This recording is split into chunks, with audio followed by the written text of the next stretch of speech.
Welcome back everyone, it is Mike from ManaHoarders. In this video we are bringing you a commander deck tech for a commander that is much more than meets the eye, Ultra Magnus Tactician.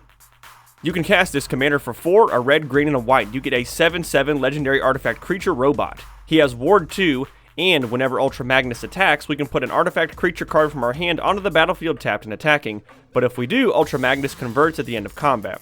Now we can also cast our commander converted for a slightly cheaper cost of 2, a red, a green, and a white, and then we get Ultra Magnus Armored Carrier. It has living metal, so as long as it's our turn, it is also a creature. It has haste, and whenever it attacks, attacking creatures we control gain indestructible until end of turn, and if those creatures have total power 8 or greater, we convert Ultra Magnus. Before we dive into the deck, let's go over a few key points. First up, the final price for this build came in at $62.88. This does include the price of our commander and all of our lands. Now, do bear in mind, some of these prices will vary greatly depending on the quality of the cards you purchase, the vendor you use, and a variety of other factors. I wanted to take advantage of the Tactician side of the commander, so we have some large artifact creatures that generate value when they enter the battlefield. And besides this, we are more of an Artifact Matters type of deck. We want to be able to ramp out our large artifact creatures, pump up our small artifact creatures, and then provide plenty of cards that give them some support to keep them out onto the battlefield and run over our opponents. Now let's go ahead and dive into the deck. First up are our artifacts. Arcane Signet taps to give us one color of our commander's color identity. Cloud Key, whenever it enters the battlefield we choose one of the card types listed, and spells of the chosen type cost 1 less. Commander Sphere adds one color of our commander's color identity. Mind Stone can tap to give us a colorless mana. Obelisk of Naya taps to give us a red, a green, or a white. Sculpting Steel, it can enter the battlefield as a copy of any artifact on the battlefield. Semblance Anvil, whenever it enters the battlefield we can exile a non-land card from our hand, and spells we cast that share a card type with an exiled card cost 2 less. And Soul Ring taps to give us 2 colorless mana. Moving on to our creatures, we do have some legends helping out our commander. Alibu, Ancient Witness, other artifact creatures we control have haste, and whenever one or more artifact creatures we control attack, Alibu deals X damage to any target and we scry X, where X is the number of tapped artifacts we control. Jor Kadeen the Prevailer has first strike, and other creatures we control get +3/+0 as long as we control 3 or more artifacts. And Lashio Clockwork Scholar prevents all combat damage that would be dealt to attacking artifact creatures we control, and whenever one or more artifact creatures enter the battlefield under our control we can draw a card, but this ability only triggers once each turn. And for our not-so-legendary creatures, Angel of Invention. I like it because it pumps up all of our other creatures +1/+1, and it gives us the option whenever it enters the battlefield to give itself 2 +1/+1 counters, or create 2 1/1 servo artifact creature tokens. Artificer's Dragon. I love it because it gives all of our artifact creatures fire breathing for a single red. All of our artifact creatures get +1/+0. Now we can also activate this multiple times, pumping up our board and dealing some unexpected damage to our opponents.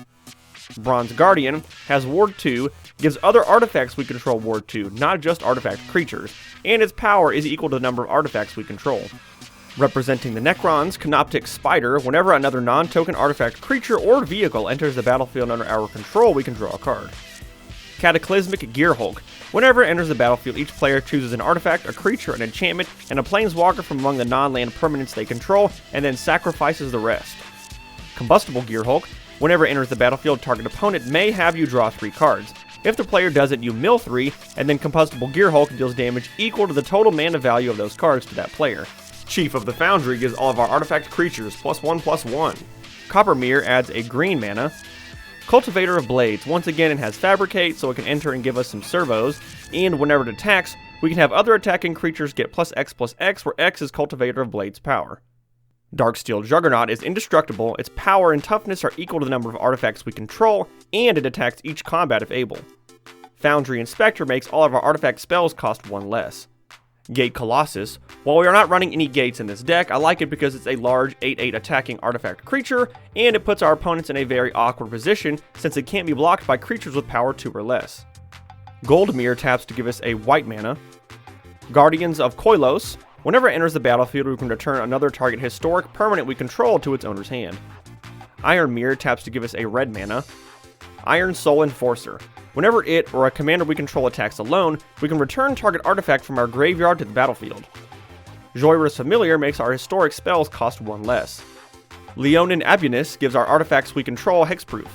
Metalwork Colossus, it is a 10/10 we can cheat out with our commander's ability, but I do like the fact that it does have some cost reduction stapled onto the card. Mirror Battlesphere. Whenever it enters the battlefield, we get 4 1/1 colorless mirror artifact creature tokens, and whenever it attacks, we can tap those mirror to pump it up. Palladium Mirror taps to give us 2 colorless mana. Sandstone Oracle. Whenever it enters the battlefield, we choose an opponent. Then if that opponent has more cards in hand than you, we draw cards equal to the difference. Steel Overseer can tap to put a +1/+1 counter on each artifact creature we control. Verdurous Gearhulk. Whenever it enters the battlefield, we can distribute 4 +1/+1 counters among any number of target creatures we control.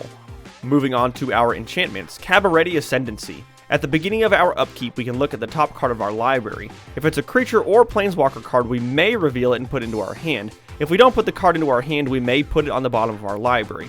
This is mostly here to keep digging through our cards, so we can keep hitting some of our larger artifact creatures. Elemental Bond. Whenever a creature with power 3 or greater enters the battlefield under our control, we can draw. Garruk's Uprising. Whenever it enters the battlefield, we could potentially draw some cards. Whenever we cast our creatures with power 4 or greater, we can draw, and it gives all of our creatures trample. And Tempered Steel. Artifact creatures we control get +2/+2. For our instance, we have Abrade. We can choose one, deal 3 damage to target creature or destroy target artifact.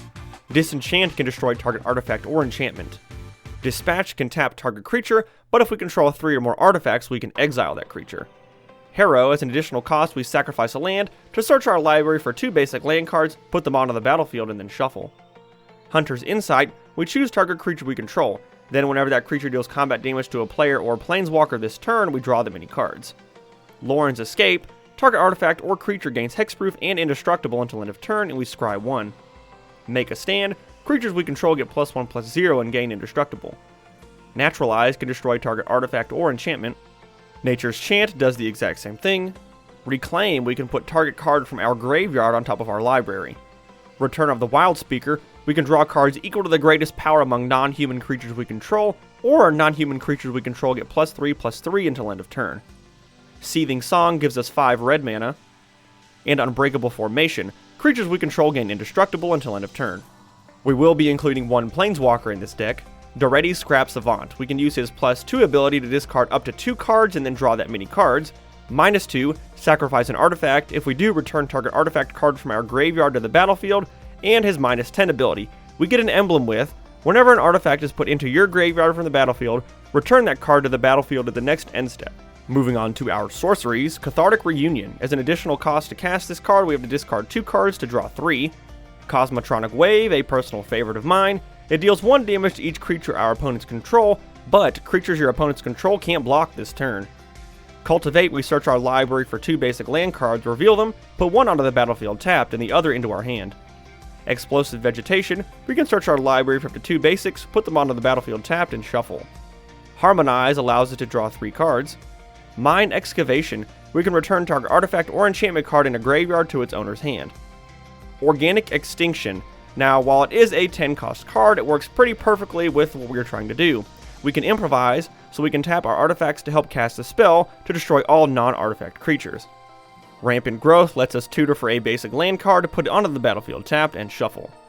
Remember the Fallen, we can choose one or both. Return target creature card from our graveyard to our hand, or return target artifact card from our graveyard to our hand. Shamanic Revelation lets us draw a card for each creature we control.